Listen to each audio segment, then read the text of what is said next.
Good morning, +2 class. Our today's topic is activation energy of the reactions. ठीक है, इसको denote करते हैं कैपिटल E एंड स्मॉल ए के साथ. तो एक्टिवेशन एनर्जी क्या होती है, सिंपल एग्जांपल से समझते हैं इसको. जब हम सुबह उठते हैं ना, तो हम बहुत ही लो फील करते हैं. Although in our body we having some small amount of energy, but that energy is not enough to do any hard physical work. ठीक है, हम बहुत ज़्यादा काम उस टाइम पे नहीं कर पाते, हम थोड़ा लो फील करते हैं. ठीक है, लेकिन जब हम ब्रेकफास्ट करते हैं then we feel very energetic. ठीक है, तो ब्रेकफास्ट करने के बाद हमें जो एनर्जी मिली ना, that energy works as a activation energy. ठीक है, तो एक्टिवेशन एनर्जी क्या है? The minimum extra amount of energy absorb by reacting molecules so that their energy becomes equal to threshold energy. ठीक है, अब थ्रेशोल्ड एनर्जी क्या होती है? अब मैंने कहा जब सुबह हम उठे थे तो हमारी बॉडी में कुछ एनर्जी तो थी ना पहले से ही, लेकिन वो सफिशेंट नहीं थी. फिर हमने ब्रेकफास्ट किया, उसके बाद हमें और एनर्जी मिली, तब जाके हम कुछ काम करने के लायक हुए. ठीक है, तो some of the previous energy that we having already ना, जो पहले से एनर्जी हमारे पास थी प्लस जो एक्स्ट्रा एनर्जी हमने ली, ठीक है, उनका टोटल सम जो है that is the threshold energy. ठीक है, इट्स अ टोटल एनर्जी. तो थ्रेशोल्ड एनर्जी को हम कैसे डिस्कस कर सकते हैं? The minimum energy which the colliding molecules must have in order that the collision between them may be effective. ठीक है, हमने पढ़ा था प्रीवियस वीडियो में कि कोलिजन इफेक्टिव होना चाहिए, और कोलिजन जो है रेक्टेंट्स के बीच में इफेक्टिव कब होगा? जब उन रेक्टेंट्स के पास एनर्जी होगी that is equal to threshold energy. ठीक है, अगर उनकी एनर्जी थ्रेशोल्ड एनर्जी की इक्वल नहीं होती है तो उनको बाहर से हम क्या प्रोवाइड करते हैं? Activation energy. ठीक है, तो थ्रेशोल्ड एनर्जी और इन दोनों के बीच में रिलेशन क्या रहेगा? Threshold energy is equal to activation energy plus average kinetic energy of the reactants. तो उनके पास पहले से है, ठीक है, दैट इज़ नॉट सफिशिएंट. तो बाहर से हमने क्या प्रोवाइड की उनको? एक्टिवेशन एनर्जी, और उन दोनों का सम मिला के उनकी एनर्जी किसकी इक्वल होगी? थ्रेशोल्ड एनर्जी, जो कि रिएक्टेंट मॉलिक्यूल्स के पास होनी ही चाहिए अगर उन्हें इफेक्टिव कोलिजन करवाना है या अगर उन्हें रिएक्शन को आगे बढ़ाना है. ठीक है, इनिशिएट करना है, प्रोडक्ट में चेंज करना है. तो every molecule should have energy equal to threshold energy. Otherwise the energy, if the energy is not equal to threshold, we have to provide some extra amount of energy from the outside source by heating, by pressure, anything, and that energy is known as activation energy. अब इसी concept को समझते हैं, हम graph के through समझते हैं. ठीक है, मान लेते हैं ये हम ग्राफ बना रहे हैं between the progress of the action and the potential energy. एक क्या आपने रखना है हमेशा याद, आपको मैंने पहले ही बताया कि जब भी कोई प्रोडक्ट बनता है उसकी एनर्जी हमेशा क्या होती है? डाउन जाती है. तो रिएक्टेंट्स की एनर्जी ना हमेशा ज़्यादा होती है as compare to energy of the products. ठीक है, लेकिन एनर्जी जो रिएक्टेंट्स की होगी तो फिर हमने उसको एनर्जी को ज़्यादा क्यों करना है जब प्रोडक्ट में एनर्जी तो कम है? लेकिन एक रिएक्टेंट को प्रोडक्ट में चेंज होने से पहले बहुत सारी इंटरमीडिएट स्टेजेस से गुजरना पड़ता है, और उस वजह से उसको पहले एनर्जी को इंक्रीज़ करना पड़ता है अपनी. ठीक है, that's why we are providing activation energy from outside source.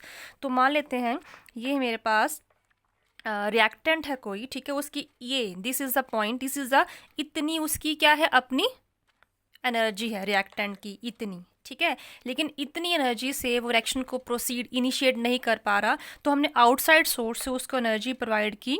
ठीक है, और वो ये है प्रोग्रेस ऑफ रिएक्शन, वो राइट साइड में जा रहे हैं, यानी कि रिएक्शन प्रोसीड होना शुरू हो गया, वो प्रोपेगेट करना शुरू हो गया जब हमने बाहर से क्या प्रोवाइड की? एनर्जी. तो रिएक्शन जो है अब थोड़ा थोड़ा किस तरफ जा रहा है? प्रोग्रेस कर रहा है. ठीक है, और एनर्जी ये हुआ कब? साथ में एनर्जी भी बढ़ रही है ना, एनर्जी को जब हम बढ़ा रहे हैं.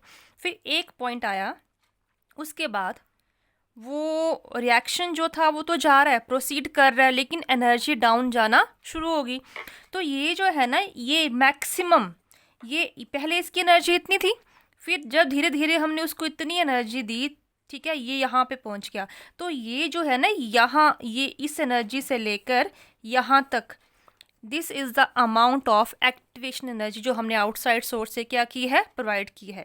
ठीक है, जब भी हम आउटसाइड सोर्स से एनर्जी प्रोवाइड करते हैं तो प्रोडक्ट बनने से पहले एक इंटरमीडिएट बनता है, and that is also known as activated complex. ठीक है, और इसकी एनर्जी बहुत ज़्यादा होती है, देखो ना कितनी एनर्जी इंक्रीज़ की हमने, that's why it is highly energetic. और इसके बाद कॉम्प्लेक्स बनने के बाद धीरे धीरे बॉन्ड जो है ब्रेक होना शुरू हो जाते हैं और प्रोडक्ट बनना शुरू हो जाता है, और फिर से एनर्जी जो है वो डाउन करना डिक्रीज करना शुरू हो जाएगी। तो देखो अब प्रोग्रेस तो हो रही है, ये वाला ग्राफ जो है एक्स एक्सिस में तो आगे जा रहा है, लेकिन वाई एक्सिस में कहाँ जा रहा है, वो नीचे जा रहा है। यानी कि जो कॉम्प्लेक्स बन चुका है अब वो प्रोडक्ट में डिकम्पोज होना शुरू हो गया, तो एनर्जी फिर से क्या जा रही है, डाउन जा रही है। ठीक है, और मान लेते हैं इतनी एनर्जी होने पे हमारे पास पूरा का पूरा क्या बन गया, प्रोडक्ट बन गया। ठीक है, अगर आपको डिफरेंस बताना है energy of reactant energy of product, तो ये पॉइंट था that is energy of reactant, और एनर्जी ऑफ प्रोडक्ट क्या हो जाएगी, ये पॉइंट। तो इन दोनों का जो डिफरेंस है ना, ये वाला डिफरेंस आएगा, ये आएगा delta H, that is change in enthalpy. ठीक है, अब आप इस ग्राफ में मुझे बताएं अगर कि इसमें एक्टिवेशन एनर्जी का अमाउंट कहाँ से कहाँ होगा। देखो ये एनर्जी थी रिएक्टेंट की, उसके बाद वो इतनी एनर्जी में गया, तब जाके वो प्रोडक्ट में कन्वर्ट होना शुरू हुआ। तो ये जो है ना, ये वाला अमाउंट, ये मैंने यहाँ पे बनाया, this is the amount of activation energy. ठीक है, ये इतनी एक्टिवेशन एनर्जी इसको देनी पड़ी। और अगर मैं पूछूँ कि थ्रेशोल्ड एनर्जी का अमाउंट क्या होगा, टोटल सम ऑफ एनर्जी, जो उसके पास पहले से अपनी एनर्जी थी प्लस एक्टिवेशन एनर्जी। ठीक है, यहाँ से लेकर यहाँ तक ये जो एनर्जी है ना, ये इसको मैंने ET लिखा है। ET mean this is the threshold energy, it is यहाँ से 0 से लेकर ऊपर तक, this is the threshold energy, और ये जो है this is known as activation energy. ठीक है, अब इसको मैंने सिंपल बताया भी है। मेरे पास दो रिएक्टेंट्स हैं, एक रिएक्टेंट A है, एक रिएक्टेंट A है, एक रिएक्टेंट B है, और दोनों के अंदर इंटरमॉलिक्यूलर अट्रैक्शंस है, A इंट्रैक्शन B इंट्रैक्शन। और जब ना इंटरमीडिएट या ये कॉम्प्लेक्स टाइप का बनता है, उस टाइम पे हमारे पास हम कहते हैं कि अनस्टेबल होता है, हाईली एनर्जेटिक होता है, अनस्टेबल होता है, बिकॉज उस टाइम पे सारे के सारे बॉन्ड जो हैं प्रॉपरली ना तो ब्रेक हुए होते हैं, ना ही तो ज्वाइन हुए होते हैं। ठीक है, तो इस तरह से सारे लूजली बॉन्ड होते हैं, जिन्होंने ब्रेक होना है वो भी लूज हो जाते हैं, और जो अभी ज्वाइन कर रहे हैं, अटैच हो रहे हैं, वो बॉन्ड्स भी क्या है, लूज हो गए। तो चारों के चारों देखो एटम्स कैसे लिंक्ड हैं विद अ लूज बॉन्ड। ठीक है, उसके बाद जब एनर्जी डाउन जाएगी तो इसमें से क्या होगा, ये वाला जो पहले से इनिशियल जो ए का बॉन्ड था ना, देखो ये लूज है, अब ये धीरे धीरे ब्रेक होना शुरू हो जाएगा।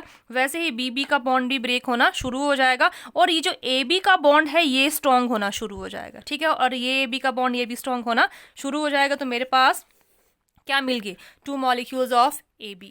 ठीक है, मेरे पास AB मॉलिक्यूल, ठीक है, कितने मॉलिक्यूल्स मिल गए मुझे, 2AB। तो ये जो है this is the activate complex, और it's also known as intermediate, और इसको एक और नाम भी दे सकते हैं, ट्रांजिशन स्टेट। ट्रांजिशन स्टेट भी कहते हैं जब कोई भी स्टेट एक फॉर्म दूसरी फॉर्म में आना शुरू होता है, this also known as transition state. उसके बाद यहाँ हमारे पास मिल जाएगा मॉलिक्यूल।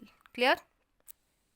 अब नेक्स्ट टॉपिक है हमारे पास temperature dependence of rate of reaction. ठीक है, यानी कि कभी भी किसी रिएक्शन में जब हम टेम्परेचर को चेंज करते हैं, बढ़ाते हैं या कम करते हैं, तो उससे रेट पे क्या फ़र्क पड़ेगा। ठीक है, या हम कहेंगे effect of temperature on the rate constant, rate पे फ़र्क पड़े तो रेट कांस्टेंट पे भी इफेक्ट तो पड़ेगा, because both are interlinked with each other ना। तो जो इफेक्ट ऑफ टेम्परेचर है वो यूजुअली हम एक्सप्रेस करते हैं टेम्परेचर कॉफिशेंट की फॉर्म में। ठीक है, और ये जो टेम्परेचर कॉफिशेंट है ये रेशो है किसका, रेट कांस्टेंट का। और नॉर्मली हम जो टेम्परेचर चेंज करते हैं वो हम जो ऑब्जर्व करते हैं वो 10 डिग्री या 10 केल्विन तक चेंज करते हैं। जैसे एक बार मान लो हमने 300 केल्विन पे रेट कांस्टेंट ऑब्जर्व किया, फिर एक बार 310 में कर देंगे। इस तरह से हमने 10 डिग्री जो है रेट को टेम्परेचर इंक्रीज़ करते हैं, उनका रेट कांस्टेंट ऑब्जर्व करते हैं, और उसकी जो रेशियो आती है that is equal to temperature coefficient, और वही एक्सप्रेस करता है रेट ऑफ अ रिएक्शन। ठीक है, तो कहते हैं कि मोस्टली रिएक्शंस के लिए ये ऑब्जर्व किया गया कि 10 केल्विन या 10 डिग्री, सेम 10 डिग्री में भी सेम होगा, अगर हम 10 केल्विन या 10 डिग्री टेम्परेचर बढ़ाते हैं किसी भी रिएक्शन का, तो जो रेट कांस्टेंट है उसकी वैल्यू 2 और 3 के बीच में आती है। यानी कि रेट कांस्टेंट जो है या रेट ऑफ अ रिएक्शन जो है वो डबल हो जाता है। ठीक है, डबल हो जाएगा, लेकिन ट्रिपल नहीं होगा, डबल होगा, या डबल से थोड़ा ज़्यादा हो सकता है, लेकिन ट्रिपल नहीं होगा। तो हमेशा इट इज़ ऑब्जर्व दैट कि जब हम किसी भी रिएक्शन का जो टेम्परेचर है वो 10 डिग्री बढ़ा देते हैं तो रेट मोस्टली बिकम्स डबल। ठीक है, रेट जो है वो क्या हो जाता है, डबल हो जाता है। ठीक है, तो देखते हैं इसको ग्राफिकली समझते हैं। तो ये बहुत ही सिंपल सा ग्राफ है बिटवीन द काइनेटिक एनर्जी, ठीक है, of the molecules, reactants and fraction of molecules. ठीक है, इसको बहुत ही सिंपल तरीके से समझते हैं। देखो हमें पता है कि for the collision to be effective, अगर कोलिजन को क्या होना, इफेक्टिव होना है, the colliding molecules must have energy equal to और मोर देन थ्रेशोल्ड एनर्जी। अब पीछे भी पढ़ा हमने, कितनी एनर्जी होनी चाहिए, उनकी total sum of energy should be equal to और मोर देन थ्रेशोल्ड एनर्जी। ठीक है, लेकिन क्या होता है, आप देखो मेरे पास थाउजेंड ऑफ मॉलिक्यूल्स होंगे, रिएक्टेंट्स जो बिहेव करेंगे एज ए रिएक्टेंट ना, और सभी की जो एनर्जी होगी वो सेम नहीं होगी। ठीक है, all the reacting species molecules do not have the same kinetic energy. ठीक है ना, लेकिन फ्रैक्शन ऑफ मॉलिक्यूल्स होंगे जिनकी एनर्जीज क्या होंगी, आपस में मैच करेंगी। ठीक है, जैसे सिंपल हमारे पास हम टेस्ट लेते हैं क्लास में, तो सभी बच्चे तो 100/100 नहीं लेते। ठीक है, सभी बच्चे 0 नहीं लेते, लेकिन फ्रैक्शन ऑफ मॉलिक्यूल्स होते हैं, फ्रैक्शन ऑफ स्टूडेंट्स क्या होते हैं, वो 10 भी लेंगे।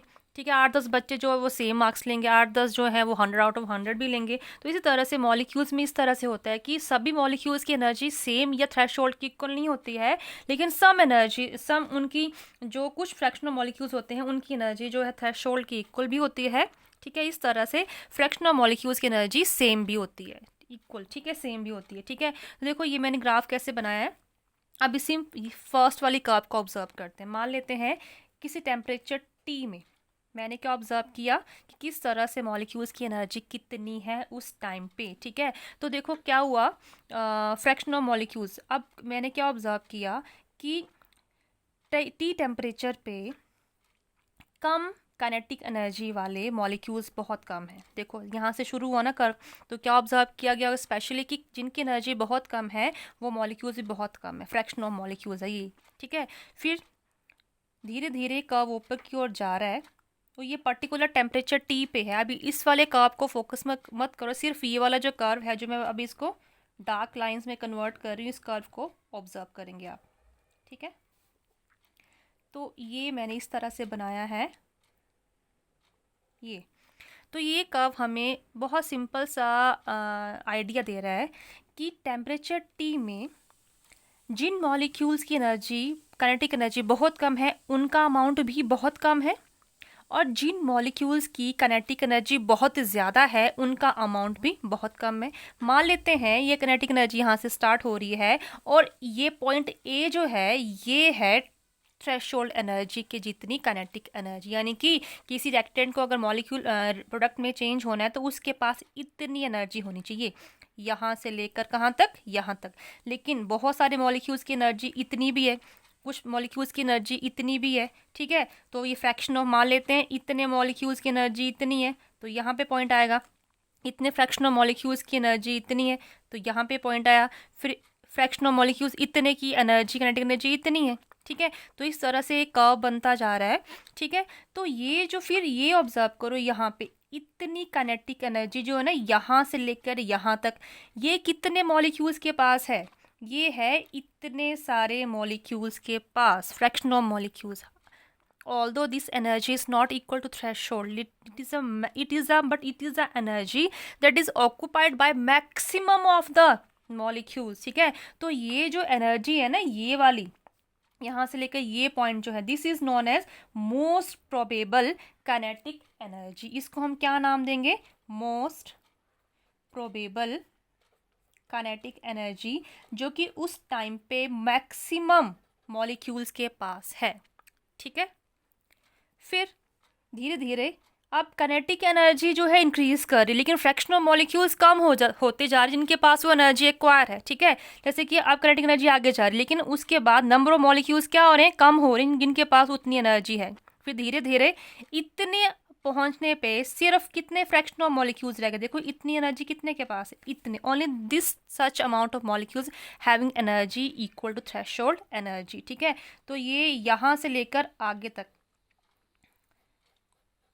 ठीक है, ये मैंने पोर्शन जो है ABCD, यानी कि दिस पोर्शन इज, ये हमें पोर्शन क्या बता रहा है, this fraction of molecules having energy equal, और आगे चलें तो ग्रेटर देन थ्रेशोल्ड वैल्यू। ठीक है, ये जो अब इतने मॉलिक्यूल्स जो है ना, जो यहाँ तक होगी, उनकी एनर्जी थ्रेशोल्ड से भी क्या जा रही है, आगे जा रही है, लेकिन सिर्फ इतने ही मॉलिक्यूल्स हैं जिनकी एनर्जी क्या है, थ्रेशोल्ड एनर्जी से क्या है, ज़्यादा है।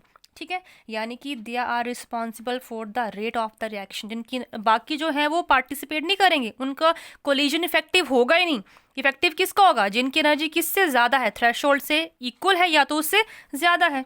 ठीक है, लेकिन ये जो एनर्जी है ना, काइनेटिक एनर्जी, ये वाली, this is known as most probable because ये मैक्सिमम मॉलिक्यूल्स के पास इतनी एनर्जी एक्वायर है। क्लियर?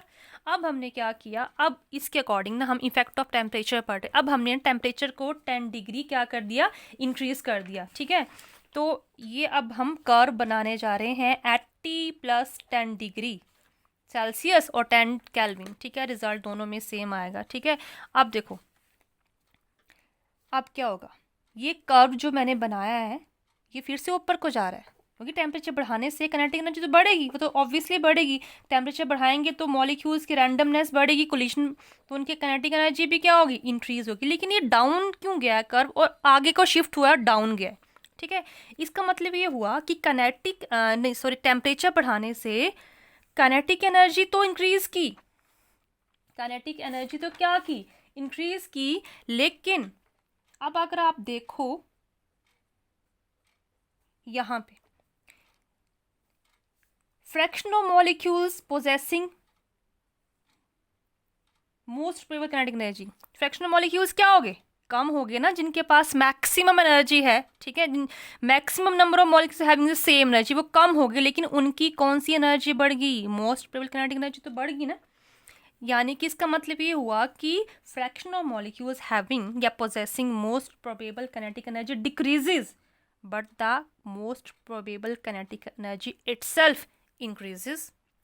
अच्छा, ऐसा क्यों हुआ कि फ्रैक्शनल मॉलिक्यूल्स कम हो गए? क्योंकि टेम्परेचर बढ़ाने से वो मैक्सिमम मॉलिक्यूल्स जो हैं, बहुत सारे मॉलिक्यूल्स की एनर्जी पता है किसकी इक्वल होगी, थ्रेशोल्ड एनर्जी की इक्वल। ठीक है, तो ये जो फ्रैक्शनल मॉलिक्यूल्स देखो यहाँ पे डिफरेंस आया ना, इतने मॉलिक्यूल्स कम हो गए पहले के कंपेरिजन में, तो वो मॉलिक्यूल्स कहाँ पे शिफ्ट हो गई, उनकी एनर्जी जो थी आगे शिफ्ट होगी। कहाँ पे शिफ्ट होगी, आगे। देखो खुद देखो आप, जैसे ये था ना, ये पोर्शन जो था that is having the energy equal threshold energy, तो आप देखो fraction of molecules having energy equal to threshold, क्या इसके कंपैरिजन में ये ट्वाइस डबल नहीं आ रहा है? तो मैक्सिमम जो मॉलिक्यूल्स थे वो कहाँ पे शिफ्ट हो गए, टुवर्ड राइट साइड। ठीक है, तो जो फ्रैक्शनल मॉलिक्यूल्स यहाँ पे कम हो गए, जिनकी एनर्जी जो थी काइनेटिक एनर्जी मैक्सिमम थी, वो कहाँ शिफ्ट हो गए, टुवर्ड फॉरवर्ड साइड, बिकॉज उनकी एनर्जी जो थी अब थ्रेशोल्ड के इक्वल होगी, बिकॉज टेम्परेचर बढ़ाने से मैक्सिमम मॉलिक्यूल जो है they are possessing the effective collision because they having energy equal to और मोर देन थ्रेशोल्ड एनर्जी। ठीक है, अब इसको बड़े सिंपल तरीके से समझ सकते हैं हम।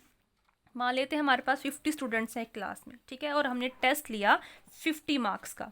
ठीक है, we took test of 50 marks. ठीक है, हमने 50 मार्क्स मान लेते हैं, it is the threshold energy, इतनी होनी चाहिए, बच्चों को कितने मार्क्स आने चाहिए। ठीक है, लेकिन क्या हुआ कि 50 मार्क्स वाले बच्चे बहुत ही कम थे। ठीक है, बहुत ही कम थे, लेकिन मैक्सिमम बच्चों ने ना 20 मार्क्स गेन किए। ठीक है, तो 20 मार्क्स मान लेते हैं, 50 बच्चों में से 30 बच्चों ने 20 मार्क्स गेन किए, 20 नंबर, तो 20 मार्क्स जो है it is equal to most probable marks gain by the students. ठीक है, मैंने कहा कि 50 बच्चों की क्लास में 30 बच्चों ने कितने मार्क्स गेन किए, 50 में से 20 मार्क्स, तो 20 मार्क्स क्या बन गई उसकी, मोस्ट प्रोबेबल मार्क्स। ठीक है, अब हमने क्या किया, अब हमने उनको ना चैप्टर ये दोबारा से रिवाइज करवाया। क्लियर, दोबारा से रिवाइज करवाया, तो अब क्या हुआ, अब उन्होंने क्या किया, अब मैक्सिमम जो बच्चे थे उन्होंने चैप्टर रिवाइज। ठीक है, अब पहले 30 बच्चों ने 20 मार्क्स गेन किए थे, अब हमने उनको रिवाइज करा, तो कुछ बच्चों ने गेन किया, उन्होंने रिवीजन की अच्छे से। तो अब क्या हुआ, अब मान लेते हैं कि हमारे पास एक तो मोस्ट प्रोबेबल मार्क्स बढ़ जाएंगे, बिकॉज सभी रिवीजन सभी ने किया है। अब पता क्या हो जाएगा, उन 30 में से मान लेते हैं 25 स्टूडेंट्स जो हैं उन्होंने 25 मार्क्स गेन कर लिए। पहले 20 गेन किया, अब कितने किए, 25, तो हमारे पास मोस्ट प्रोबेबल मार्क्स बढ़ गए। ठीक है, कितने बच्चे हो गए, 25, लेकिन नंबर ऑफ स्टूडेंट्स क्या हो गए, कम हो गए। पहले 30 बच्चों ने गेन किए थे, अब 25 रह गए, तो 25 में से 30 में से 25 रह गए, तो 5 बच्चे कहाँ गए, वो शिफ्ट हो गए हायर मार्क्स तरफ, उनके मार्क्स जो थे वो उससे भी ज़्यादा आ गए। ठीक है, तो इस तरह से हमने ये डिस्कस किया है distribution of energy at temperature T and T + 10 kelvin, तो हैव डिस्कस दैट। तो ये जो कर्व है ना, ये शेडेड पोर्शन एक ये वाला पोर्शन है, it is form in showing the rate of reaction, और ये डबल हो गया on increasing the temperature by 10 kelvin, ठीक है। On from the graph we concluded that most probable kinetic energy increases, पहले इतनी थी फिर इतनी होगी, but the fraction of molecules possessing this type of energy decreases.